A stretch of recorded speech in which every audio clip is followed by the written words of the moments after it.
आज पूरे देश में 1975 का वो 25 जून का दिन याद किया जा रहा है काले दिवस के रूप में। जब ये दिन ढला था और अगली सुबह हुई थी, यानी कि दिन ढलने के बाद जो काली शाह रात आई थी वो लोकतंत्र के ऊपर बहुत बड़ा आघात लेकर के आई थी।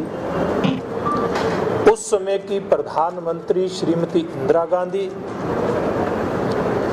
जिनके चुनाव परिणाम के खिलाफ कोर्ट का फैसला आया था और उस समय की प्रधानमंत्री, मैं उनको तानाशाह प्रधानमंत्री कहूं तो कोई अतिशयोक्ति नहीं होगी, इन सारे फैसलों को धराशायी करते हुए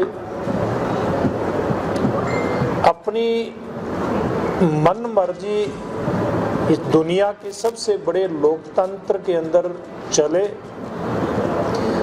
बगैर किसी मंत्रिमंडल से, यानी कि किसी के अपने ही मंत्रिमंडल से सलाह किए बगैर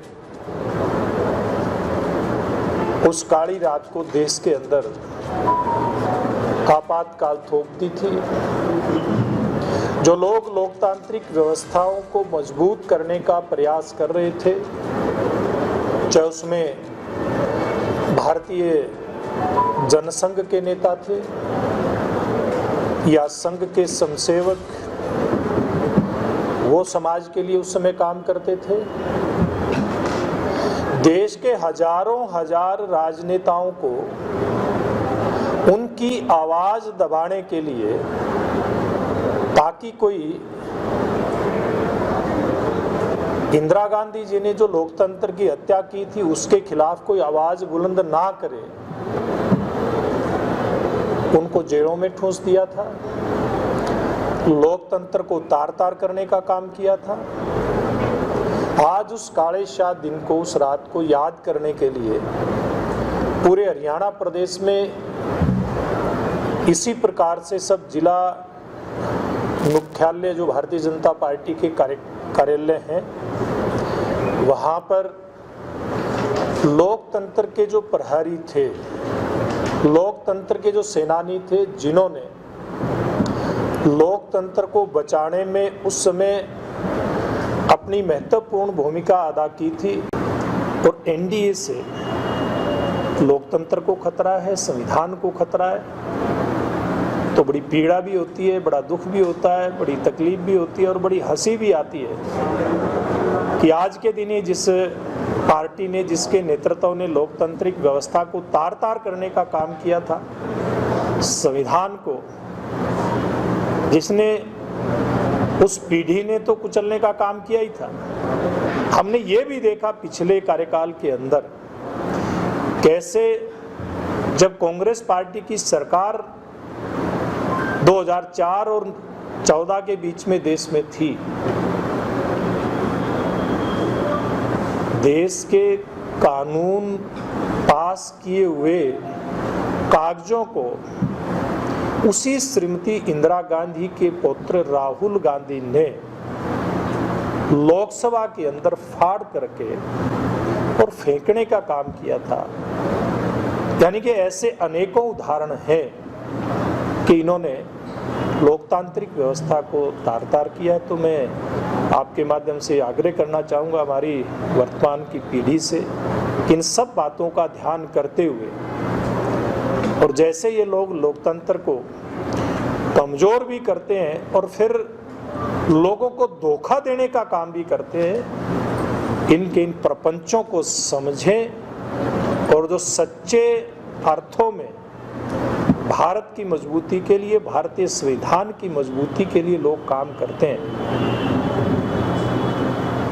उनके ऊपर ध्यान देते हुए हमारे लोकतंत्र को मजबूत करें। ये बात मैंने आप लोगों को कहनी थी। कोई आपने इसके बारे में कोई? आप भी कह रहे थे कि काला दिन मनाया जा रहा है, जी, लोकतंत्र की हत्या की। जी, लेकिन ऐसा क्या कारण रहा कि जनता को आप ये मैसेज क्लियर नहीं करवा पाए और कांग्रेस इसी संविधान के खतरे को बताकर कि भाजपा और नरेंद्र मोदी संविधान को बदल देंगे, प्रजातंत्र का गला घोट देंगे, वो 54 से 99 में पहुंच गई और आप 303 से 239 पर आ गए। देखिए, बिल्कुल आपका सवाल वाजिब है। बातों के ऊपर चर्चा करके भविष्य में हमारी जहां कहीं भी कोई कमजोरी रही है उसको हम कैसे दूर करके और भविष्य का हमारा जो चुनाव है 2024 का विधानसभा का, हमने जो जन कल्याण के काम, विकास के काम इन 10 सालों के अंदर किए हैं उनको लोगों के बीच में लेकर के जाएंगे और एक बार फिर से ऐसी जन कल्याणकारी सरकार,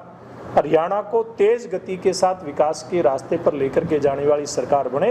अब हमारा फोकस इस बात के ऊपर है। 5 अंक वाली बात की आपने, सुप्रीम कोर्ट ने भी उसको असंवैधानिक घोषित कर दिया है। आप लोगों ने हजारों बच्चों के भविष्य के साथ खिलवाड़। देखिए, इससे पूर्व में कोर्ट होता है, ठीक है, माननीय उच्चतम न्यायालय के फैसले का हम स्वागत कर, उसका सम्मान करते हैं हम, लेकिन उससे पूर्व भी फैसला जब हाई कोर्ट के अंदर गया था, हाई कोर्ट ने इस बात के लिए प्रशंसा की थी हरियाणा की सरकार की कि ऐसे विशेष वर्ग के लोगों के लिए जो भारतीय जनता पार्टी की सरकार ने व्यवस्था बनाई थी उसकी प्रशंसा भी हुई है। आलोचना आप किसी भी प्रकार से कर सकते हैं। सर, क्या आपको ये नहीं लगता कि अग्निवीर योजना और जो किसान आंदोलन है उसके कारण आपको हरियाणा में काफी नुकसान? देखिए, किसान आंदोलन का प्रभाव मैं कह सकता हूं गया है, क्योंकि किसान आंदोलन में जैसे इस बार भी लोकसभा के चुनाव में कहा गया था कि संविधान खत्म हो जाएगा, आरक्षण खत्म हो जाएगा, जो झूठ परोसा गया था, उस समय एक बात कही गई थी कि नरेंद्र मोदी जी ऐसी कंपनियों को लेकर के आ रहे हैं जो किसानों की जमीनें छीन लेंगी। कहा था कि नहीं कहा था? कहा था, आप सब लोगों ने सुना था। तो इस प्रकार के बहुत सारे कारण रहे हैं किसान आंदोलन में जो एक झूठ परोसा गया। अब धीरे धीरे करके जो मैं कह रहा हूँ, जनता के समझ में बातें आ रही हैं। हमें पता है, मैं खुद किसान हूँ, जब हम खेत में काम करते करते थोड़ी सी, जिसको हम डोड़ बोलते हैं, किला लाइन जो हिंदी में बात करें, वो अगर थोड़ी सी टेढ़ी मेढ़ी हो जाती तो कैसे हमारे परिवारों के बीच में तनाव हो जाता है। हमें खुद भी अपने शरीकी को अगर गलती से भी कोई चला जाए हम उसको बर्दाश्त नहीं करते, क्या कोई कंपनी हमारी जमीन छीन लेगी? ऐसा कोई सोच भी नहीं सकता। ये गुमराह करने का काम भी कांग्रेस पार्टी ने किया था। बात लोगों के ध्यान में आ रही है। ठीक है साहब, बहुत धन्यवाद आप सबका, बहुत धन्यवाद।